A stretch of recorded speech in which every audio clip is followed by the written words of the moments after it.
máa ṣe eléyìí láti máa fi update phone apps ẹ lójoojúmọ́.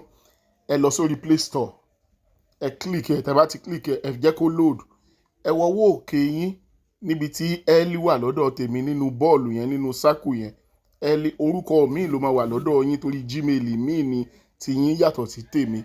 So ẹ tẹ ti yín, tẹ́ bá ti tẹ ti yín yẹn, once tẹ́ bá ti tẹ ẹ jẹ́ kó load, ó máa gbé another page, manage app and device. Ẹ tẹ manage app and device yẹn. Tẹ́ bá ti tẹ manage app and device yẹn, ẹ tẹ á load jáde. Ẹ farabalẹ̀, ẹ jẹ́ kó load tán kẹ́ wo iye application ti yín tó ti wà outdated. Ẹ ti rí mẹ́jọ ní tèmi, lọ́dọ̀ tí yín ó lè ti jù bẹ́ẹ̀ lọ. Ẹ tẹ update all, ṣẹ́gẹ̀t. Ẹ tẹ update all, kẹ́ wá tẹ sí details. Ẹ rí gbogbo application yẹn bó ṣe wà.